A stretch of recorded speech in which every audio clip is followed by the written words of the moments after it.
that. And I think I see that, I think, and I don't want to be too critical, but I think a lot of more recent Amazing Atheist videos are like that.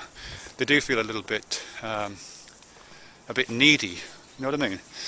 And some of Thunderfoot's videos, I think, as I say, I think Thunderfoot's done a great job, but I think some of his videos do have this slight tinge of pandering, of recognising he has a constituency that he wants to keep, not necessarily because he has something to say, or at least alongside having something worthy to say, also because of the demands, or the psychological demands that being an entertainer places upon you to keep your constituency, to keep your audience. Human beings have an aversion to killing. They don't like to kill each other. I think that, I read somewhere that in World War I, a lot of soldiers would shoot above the heads of their enemies because they had such an aversion to killing their fellow man.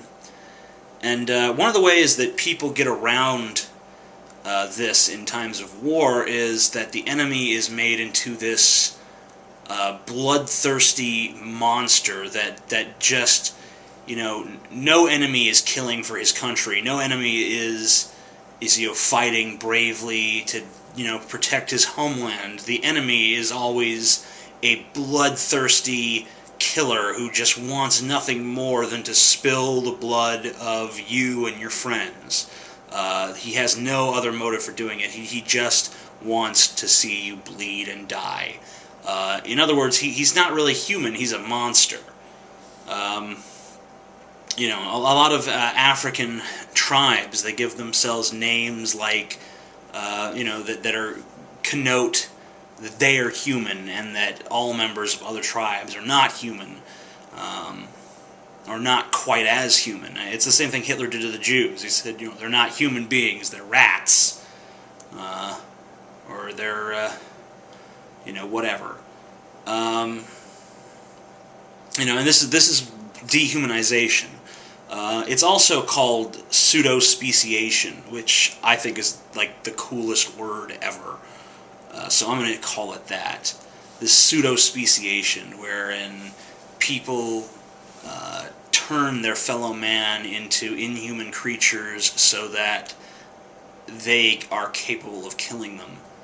And I think that we all do that on a lesser level. We don't necessarily dehumanize people, but we break them off into these little classes where we can ignore what they say. Like, if someone's a politician, we could say, oh, well, he's lying, he's a politician. We ignore that a lot of politicians are pretty honest. I mean, there are plenty of politicians out there that tell you, I'm against gays, and I'm against abortion, and I'm against this, and I'm against that, and their voting record shows that. And then there are politicians who make a lot of promises and don't really deliver on them. So there are politicians that are liars, of course, and then there are politicians who tell the truth. But the reputation that politicians have is liars. So a politician is a liar, and a politician has never had anything valid to say about anything because they're all lying at all times, which is a ridiculous way of looking at politicians. And I think that with entertainers, people say, oh, it's an entertainer, he's just an entertainer, he's just trying to entertain people. No substance, no depth, no meaning, no insight. I don't think that that's true. I don't think you have to be fucking boring. I think that you can present things in a compelling way and still be valid and viable. Now, there is a bit of a problem, I admit, with being an entertainer as opposed to a communicator. A communicator is approachable. It's something that is going to take input and bounce back and forth in a very open way. But that has nothing to do with the amount of people watching. That has nothing to do with the number of people that are interested in communication. That only has to do with the manner of presentation. I would say that on The Amazing Atheist, I am 100% entertainer, and I would say that on this channel, I am 100% communicator. Now, that doesn't mean that my communications won't be entertaining, and that doesn't mean that my entertainment can't communicate anything. It simply means that I am changing up my presentation for this channel.